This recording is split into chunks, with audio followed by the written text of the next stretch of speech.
Y pues acabamos de orar, pero ¿les parece si oramos una vez más conmigo?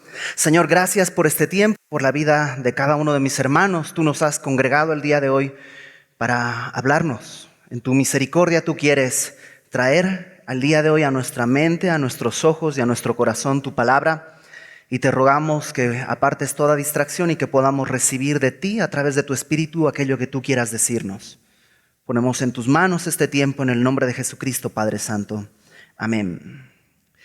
En el matrimonio y en la vida, el fruto del Espíritu es algo necesario. Para caminar en el Espíritu es necesaria la obra del Espíritu. Y este pasaje que acaba de leer el pastor Fermín está dentro de un contexto. No es que Pablo estaba inspirado e escribió esos versículos tan bonitos así de la nada. No, hay un contexto en el que aparecen esos versículos. Y déjame platicarte rápidamente el contexto en el que aparecen. La carta a los Gálatas, Galacia es una zona en la que Pablo había pasado y había fundado algunas iglesias. Y unos años después se presume que llegaron algunos personajes, algunos hombres religiosos de Jerusalén. Y estos hombres llegaron y probablemente reunieron a la iglesia y les dijeron: Pablo les predicó de Jesucristo. Muy bien, qué bueno que escucharon acerca de Jesucristo y qué bueno que creyeron en Jesucristo, pero no es suficiente. Además de Cristo, necesitan guardar la ley. Y veo que aquí algunos son gentiles, así que tienen que empezar por circuncidarse. Y tienen que guardar el sábado y guardar las fiestas y la dieta. Claro, la dieta, tienen que tener una dieta kosher, correcta y adecuada, porque sí, Jesucristo es el Salvador y está todo bien, pero necesitan cumplir la ley. Viendo esa situación, el apóstol Pablo escribe esta carta en la que básicamente está diciendo: tratar de cumplir la ley es imposible. La ley tenía un propósito y el propósito era llevarnos a Cristo. La ley encerró todo bajo pecado para que tú y yo podamos decir: ok, no puedo. Todo lo que intente, todo lo que haga, todo lo que desee va a ser pecado de alguna manera. No tengo salvación. Es como estar encerrados, como haber caído en un pozo del cual no podemos salir, a no ser que alguien desde arriba nos aviente una cuerda, algo para salvarnos. Y eso es el Señor Jesucristo, y la salvación es por gracia. Y Pablo escribe esta carta exhortando a los Gálatas a que no regresen a la ley. Dice cosas muy fuertes. Dice, por ejemplo, si se circuncidan, tienen que guardar toda la ley. No vale de nada me circuncidé si no voy a guardar toda la ley. Y dice cosas como que, y si haces eso, has caído de la gracia. Estás despreciando la obra de Dios en Cristo. Es ese contexto en el que Pablo está poniendo esta idea del fruto del Espíritu. Porque la ley puede tratar de moldear nuestra conducta, pero es incapaz de transformar nuestro interior, nuestro corazón. La ley puede moldear de alguna manera mi vida exterior, pero es absolutamente incapaz, porque además está diseñada así, pero es incapaz de mover mi corazón. Para mover mi corazón necesito entregarle mi vida a Jesucristo, quien va a hacer esa obra en mí. Entonces, tratando de ligar todo esto al matrimonio, me parece tan claro porque yo estoy casado, tengo 12 años y 11 años y medio de casado al mismo tiempo, depende de cómo midas las fechas, porque algún día les platicaré cuántas veces me casé y cómo fue la cosa con la misma esposa, ¿no? Pero yo también a veces quiero que alguien me diga cómo le hago. ¿Y qué cosas tengo que hacer? Y todos buscamos eso, ¿no? Alguien que moldee mi conducta. ¿Qué tengo que hacer? ¿Qué palabras puedo emplear? ¿Qué acciones tengo? O rosas, ok, rojas o blancas. No, por rojas, ok. Con espinas o sin espinas. Y el tallo y el envoltorio de qué color. O sea, todos tratamos de que alguien nos ayude a moldear la conducta. Pero ¿sabes qué? Eso es volver a caminar en la carne. Es de lo que Pablo está diciéndole a los Gálatas, no vayas por ahí. Todo eso, porque los Gálatas están tratando de cumplir la ley. ¿Hay algo malo? O sea, no es que están tratando de hacer algo perverso y ritos satánicos. No. Están tratando de cumplir la ley, pero ese camino no los lleva a ningún lado. Y a veces tú y yo estamos tratando de hacer cosas que están bien, pero confiando en esas cosas estamos extraviándonos y vamos a terminar dando el fruto de la carne, las obras de la carne. Y lo que a través de esta serie creo que tenemos que tratar de entender es que Dios quiere en nuestros corazones producir el fruto del Espíritu. Y comienza diciendo el fruto del Espíritu, Gálatas capítulo 5, versículo 22, dice, mas el fruto del Espíritu es amor, gozo, y eso es lo que vamos a ver el día de hoy, amor y gozo. Y la palabra amor de entrada ya se nos hace, pues sí, reunión de matrimonios, amor lógico, hay que hablar de amor, ¿no? Y empiezan los codazos, a ver que el gordo escuche que tiene que mostrarme amor y a ver si ella se da cuenta. Pero otra vez, lo que Pablo está hablando acá tiene un sentido bíblico, no un sentido natural. La palabra amor no está hablando de un sentimiento. Es decir, no es que el creyente tiene que ser amoroso en el sentido de que, no sé, Winnie Pooh o los ositos cariñositos y que camina así. Eso no es lo que Pablo está tratando de decir. La palabra amor que está haciendo referencia Pablo por todo el contexto de la carta y de la doctrina que tiene Pablo y de la Biblia, tiene que ver con otras cosas. Para empezar, acompáñame a Gálatas capítulo 5, versículo 6, ahí un poquito arriba en tu Biblia. Dice, versículo 4, déjame leerte desde el versículo 4. De Cristo os desligasteis si tratas de cumplir la ley, ¿no? Los que por la ley os justificáis, de la gracia habéis caído, pues nosotros por el Espíritu agradamos por fe la esperanza de la justicia. Aguardamos por fe la esperanza de la justicia, porque en Cristo Jesús ni la circuncisión vale algo, ni la incircuncisión, y esto subráyalo, sino, ¿qué es lo que vale? La fe que obra por el amor. En la mente de Pablo, el amor está ligado a la fe.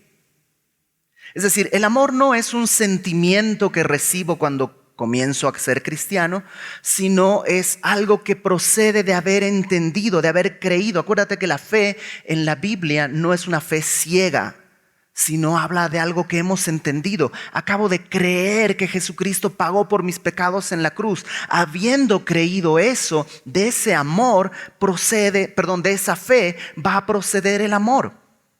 Acompáñame a Primera de Timoteo capítulo 1. Primera de Timoteo capítulo 1, versículo 5. Primera de Timoteo 1:5 dice, pues el propósito de este mandamiento es el amor. Pero fíjate cómo define Pablo ese amor. ¿De dónde procede? Amor nacido de corazón limpio, de buena conciencia y de fe no fingida. Fe no fingida. O sea, en la mente de Pablo, este fruto del Espíritu que es el amor, procede de haber comprendido cabalmente lo que es el Evangelio. Y estamos de acuerdo que a medida que pasa el tiempo y a medida que conoces más de la palabra, tu fe va creciendo, se va refinando, va siendo purificada, va, déjame usar esta palabra, madurando. La fe también es algo que en mí va madurando. Y por tanto, el día de hoy yo puedo amar de una manera más clara que como amaba cuando recién conocí de Cristo. Cuando recién conocí de Cristo, yo conocí al Señor en Semilla de Mostaza hace muchos años y, eh, y tuvo una serie de circunstancias que hicieron que tuviera que dejar de congregarme y trabajo y cosas así. Pero yo creo que ya era salvo y tenía como esa primera pasión totalmente ignorante. Era una fe muy, muy simple, muy sencilla. Y en aquella época, estábamos hablando de que tú te metías en la computadora a internet y a salas de chat, ¿no? Entonces habían distintas salas de chat y una de ellas era de cristianos. Dije, pues ahora yo ya soy cristiano, entonces yo creo que ya puedo entrar a esta sala. Entonces me metí a esa sala de chat a ver qué pasaba. No conocía mucho y me metí a esa sala y justo aparece dentro de los que están conversando ahí alguien muy agresivo. Dice, ustedes cristianos, no sé qué, y así como con mucha mala onda. Y pues yo, pues ya soy cristiano. Yo también hablaba mal de los cristianos, pero ahora yo era cristiano. Entonces ya me ofendió eso. Y mi primera respuesta fue contestarle. Y le contesté así, sin groserías, pero feo. Y luego otro le contesta ya muy amable. Y al final esos dos terminaron de amigos, el cristiano y el ateo. Y a mí pues me dejaron a un lado. Pero ¿sabes qué es eso? Mi capacidad... Mi entendimiento de la fe era tan chiquito que mi amor para poder expresar a este que insultaba por, no era WhatsApp, por chat, era de ese tamaño. Ha pasado el tiempo y pues sí, a veces me dicen de todo y por distintas redes, pero pues ya mi fe está más madura y es capaz de soportar eso y no alebrestarse y decir, pues... hay que amar. Ese es el fruto del Espíritu. No es mi deseo en el sentido de que yo soy tan bueno, sino que no es un sentimiento, sino que es la obra de Dios a través de la fe. El Señor Jesús dijo que el primer y más grande mandamiento es amar a Dios por sobre todas las cosas. Pero pegado a eso dice que hay otro mandamiento igual de importante. ¿Y cuál es? Amar al prójimo. Y eso que dice el Señor Jesús no se lo inventa Él en ese momento, estaba ya escrito en la ley. Acompáñame por favor a Levítico 19. Levítico capítulo 19, versículo 18. Dice, Levítico, y esto es la ley, estamos hablando de la ley. Levítico 19, 18. No te vengarás, ni guardarás rencor a los hijos de tu pueblo, sino amarás a tu prójimo como a ti mismo, y ahí lo firma yo Jehová. Entonces desde Levítico tenemos esta instrucción de amar a tu prójimo como a ti mismo. El Señor Jesús hace una especie de comentario acerca de ese pasaje en Lucas. Acompáñame a Lucas, capítulo 6. En Lucas capítulo 6 el Señor Jesús hace una especie de comentario acerca de esto de amar al prójimo. Digamos que nos lo explica un poquito más, de manera más clara. Lucas capítulo 6, versículo 27. Y voy a leer una gran porción hasta el versículo 36. Y fíjate lo que dice el Señor Jesús. Pero a vosotros los que oís, os digo. Entonces, si tú oyes, pues también es para ti. Amad a vuestros enemigos, haced bien a los que os aborrecen, bendecid a los que os maldicen, orad por los que os calumnian. Al que te hiere en una mejilla, preséntale también la otra, y al que te quite la capa, ni aun la túnica le niegues. A cualquiera que te pida, dale, al que tome lo que es tuyo, no pidas que te lo devuelva. Y como queréis que hagan los hombres con vosotros, así también haced vosotros con ellos. Porque si amáis a los que os aman, ¿qué mérito tenéis? Porque también los pecadores aman a los que los aman. Y si hacéis bien a los que os hacen bien, pues ¿qué mérito tenéis? Porque también los pecadores hacen lo mismo. Y si prestáis a aquellos de quienes esperáis recibir, ¿qué mérito tenéis? Porque también los pecadores prestan a los pecadores para recibir otro tanto. Amad pues a vuestros enemigos y haced bien y prestad no esperando de ello nada, y será vuestro galardón grande y seréis hijos del Altísimo, porque Él es benigno para los ingratos y los malos. Sed pues misericordiosos como también vuestro Padre es misericordioso. En esta porción creo que podemos ver algunas cosas importantes. Uno, que el amor no es una reacción sentimental. O sea, cuando dice ama a tu enemigo, no es un sentimiento. Ok, lo voy a amar. O sea, no funciona así. Incluso en la parte de Levítico está hablando de acciones. No te vengues. Fíjate aquí, son en verso 27, amad, haced. 28, bendecid, orad. 29, preséntale la mejilla. No le niegues la túnica. Versículo 30, dale al que te pida. Amor no habla de ese sentimiento, sino de decidir tomar esta acción en la que el otro es bendecido, el otro es beneficiado y protegido. ¿Por qué? Segundo punto. Porque en lo que Jesús dice, hay un tipo de amor que es común a cualquiera. Hay un tipo de amor que es normal y natural. Las personas, los delincuentes, tal vez aman a sus hijos y a sus esposas. O sea, hay un tipo de amor que no requiere ni del Espíritu Santo, ni del Evangelio, ni nada. Es un amor natural. Y el cristiano también tiene ese amor y no está mal. Pero Pablo acá está hablando de un amor superior, un amor más alto, un amor que excede lo que naturalmente puedes dar. Ese amor que excede lo que naturalmente puedes dar no puede provenir de ti. Viene del entendimiento de la fe, viene del Espíritu Santo que ha hecho morada en mí cuando creí en el Evangelio. No sé si me explico. Entonces, en el matrimonio hay un amor natural.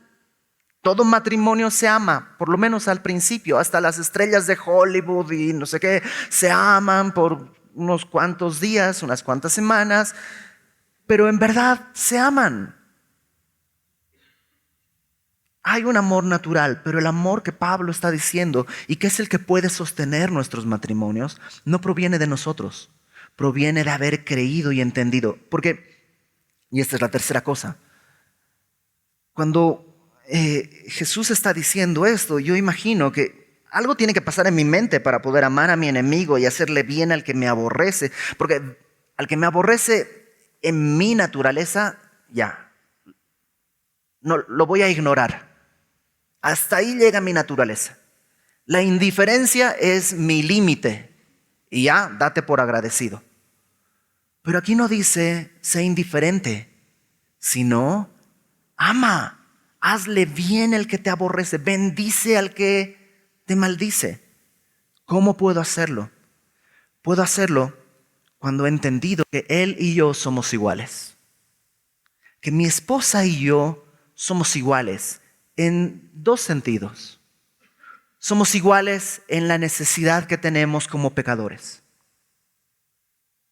Mi esposa necesita de un Salvador, yo necesito de un Salvador. Mi esposa tiene pecado en su naturaleza y yo tengo pecado en mi naturaleza. Cuando logro recordar y entender que hay esa paridad, también voy a poder entender la que sigue, y es que mi esposa tiene un Salvador que es mi mismo Salvador. Y que la sangre que pagó el pecado de mi esposa es la misma sangre que ha pagado por mis pecados. Solo entonces yo puedo amar al que está haciéndome daño. Porque cuando las cosas van bien en tu matrimonio, el mandamiento de amar es el mandamiento natural. Pues sí, está todo bien, está todo fácil, no hay problema.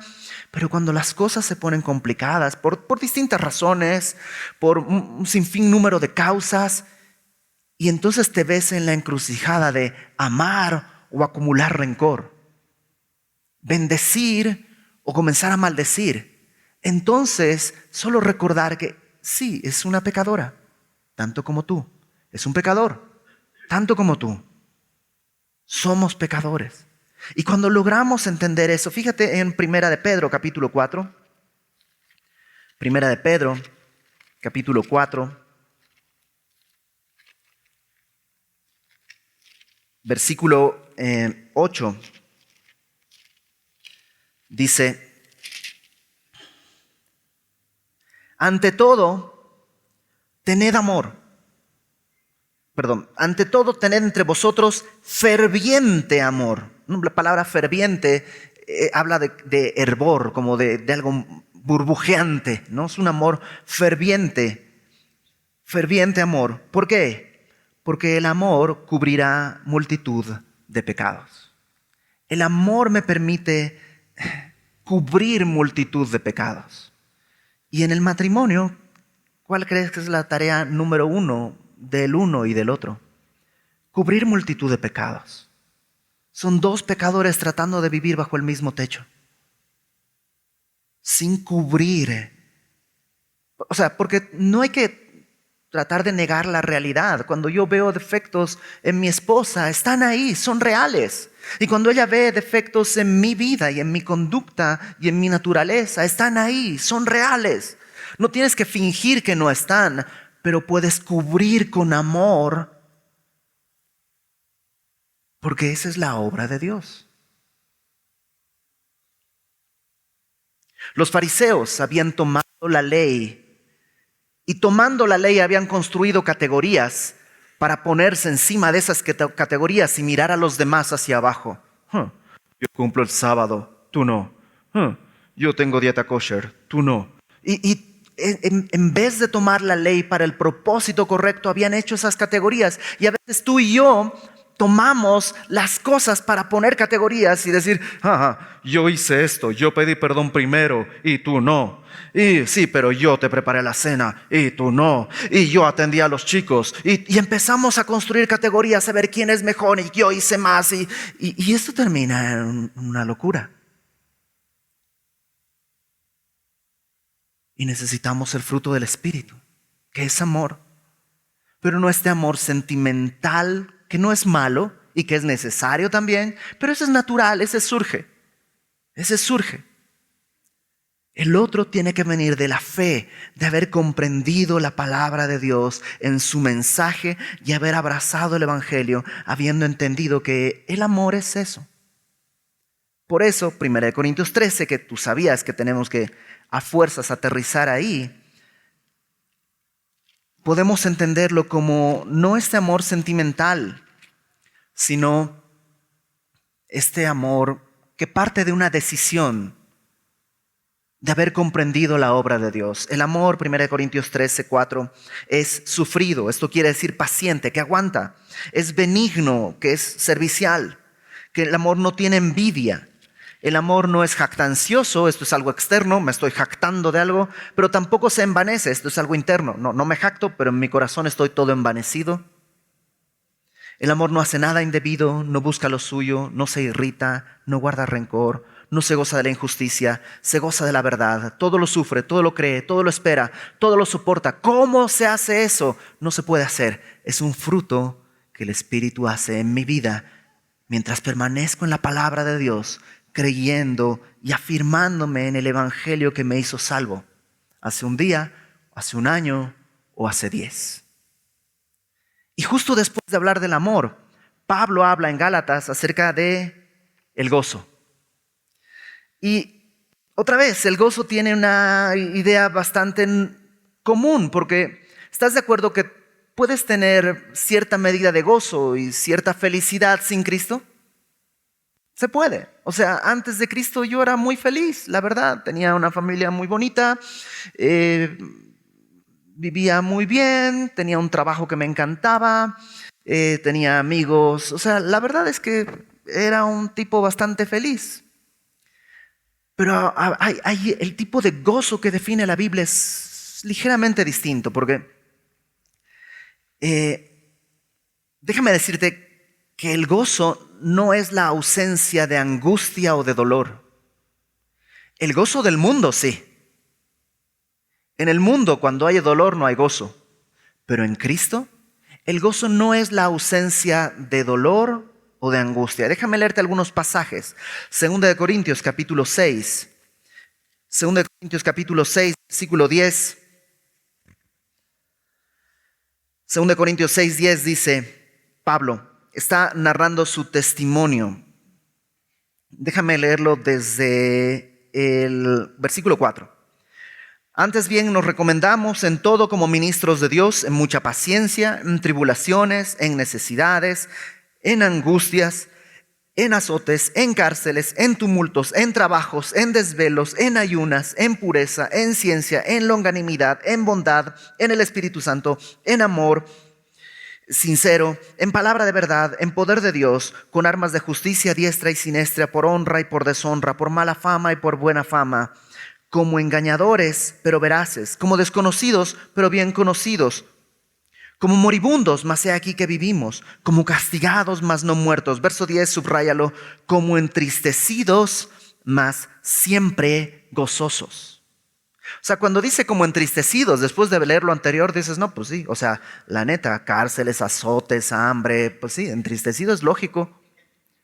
Pero dice, siempre gozosos. Y nuestra mente hace un cortocircuito. ¿Cómo? ¿Cómo puedes estar entristecido y gozoso a la vez?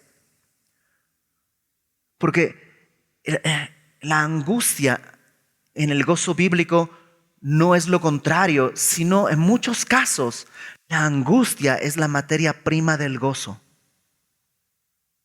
Acompáñame a Juan capítulo 16. Juan capítulo 16, versículo 20.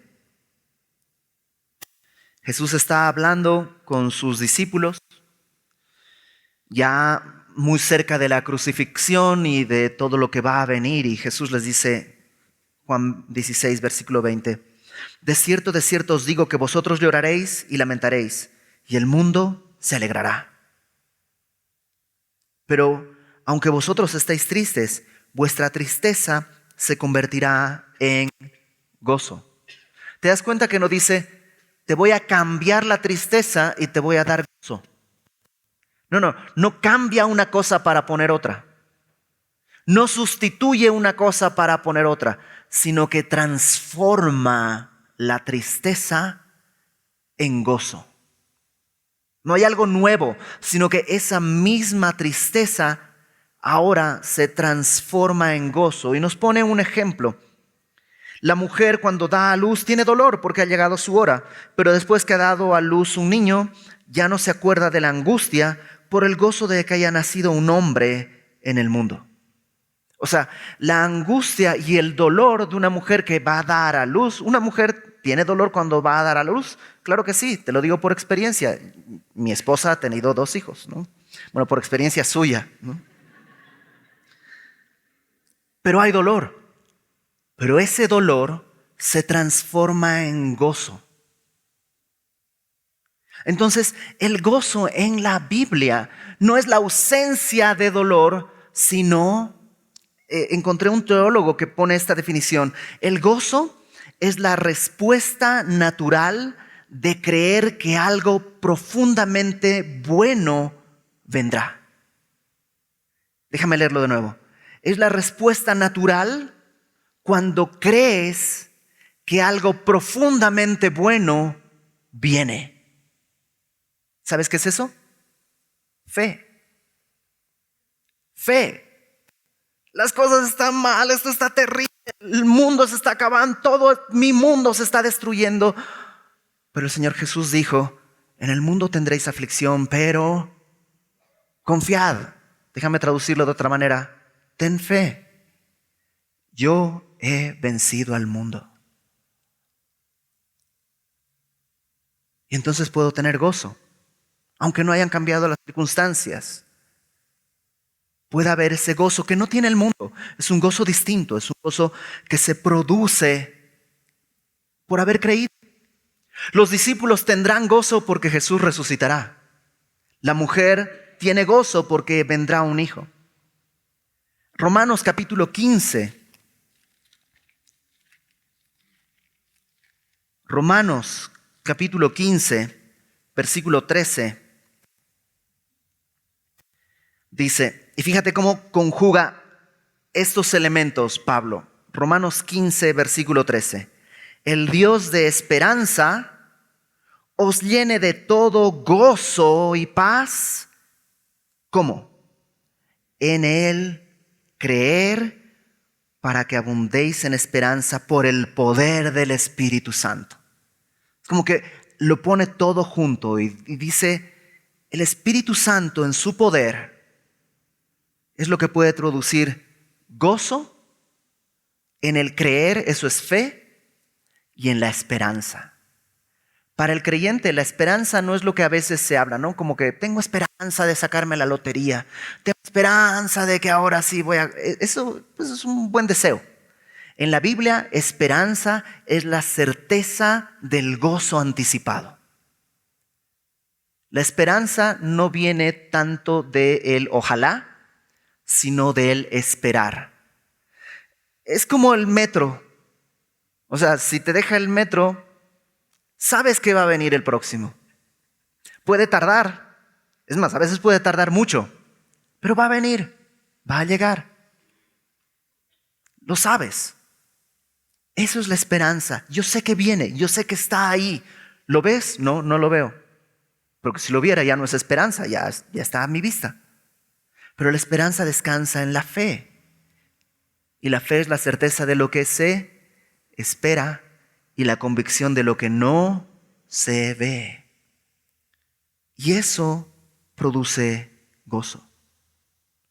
Esperanza y fe permite recordar el testimonio que el Espíritu Santo me ha dado y produce gozo.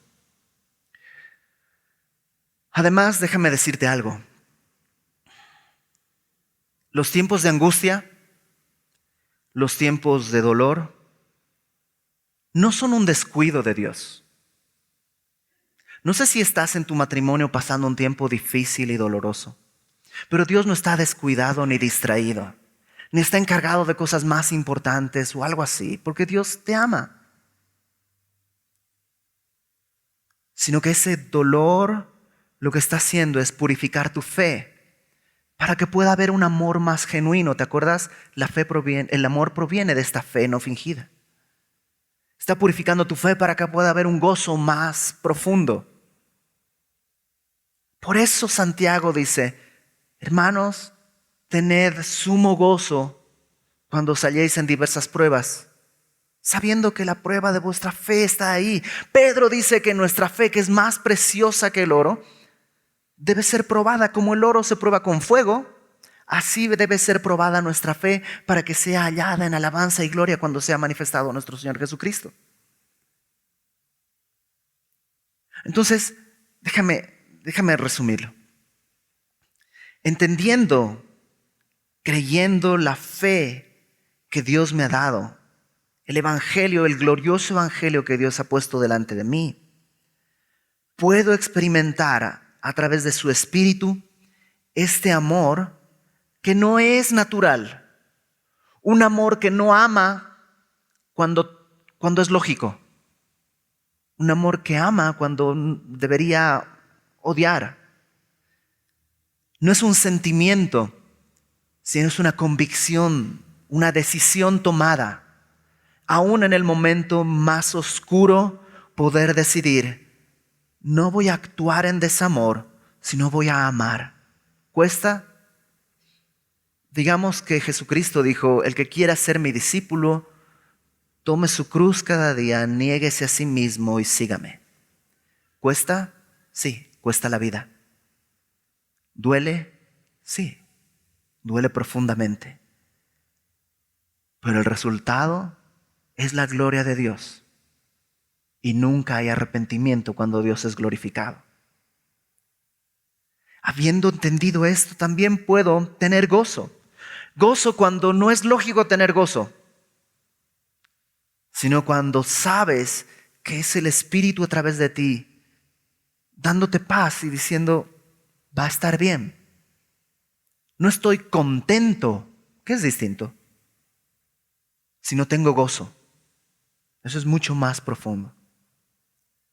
Entonces, cuando Pablo nos invita como matrimonios a buscar el fruto del Espíritu, ¿no? Amor y gozo, no está hablando de que quiere que cambiemos nuestros sentimientos y a partir de mañana pues volvamos a las cartas y las flores, que no estaría mal.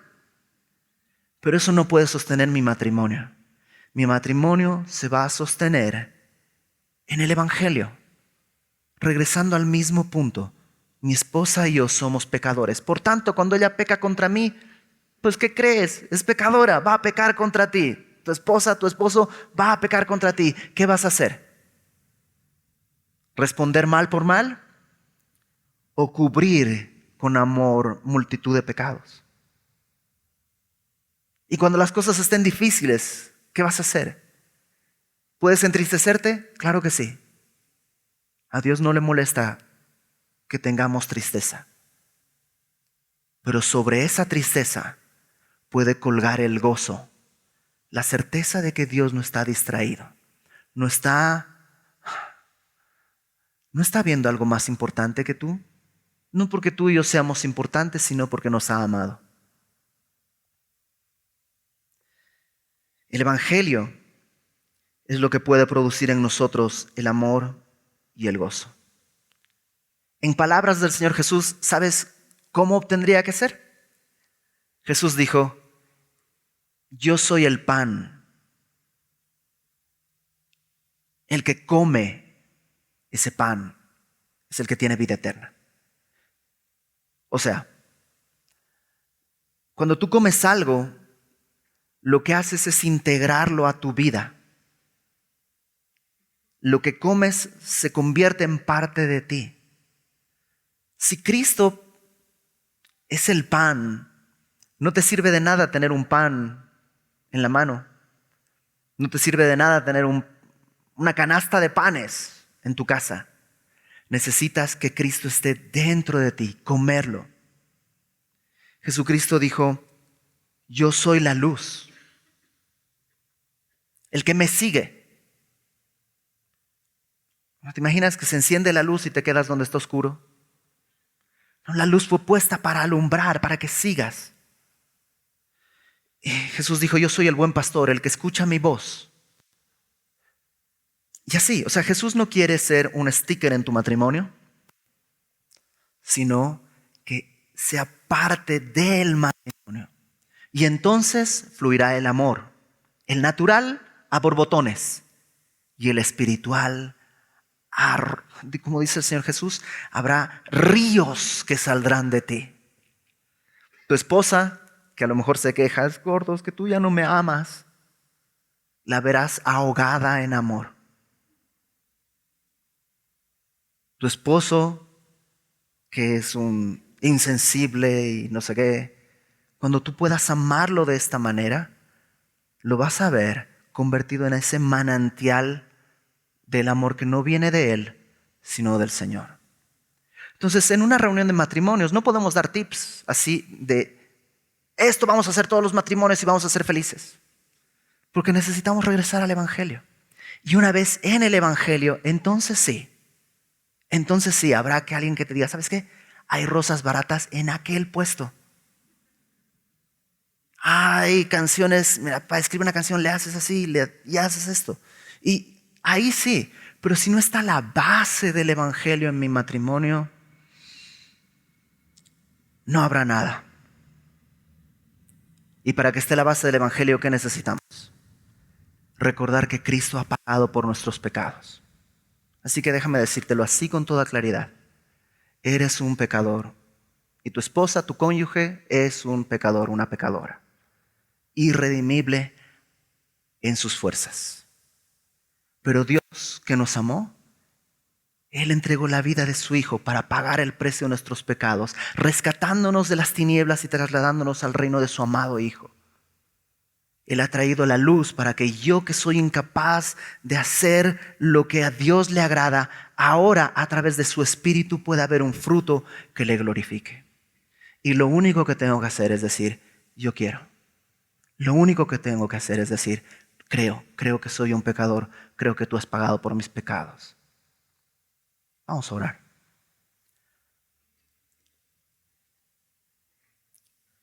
Señor, aquí entre mis hermanos, todos juntos, Señor, y yo, como boca de todos los que estamos acá, Señor, quisiera comenzar confesando mi incapacidad para amar a mi esposa.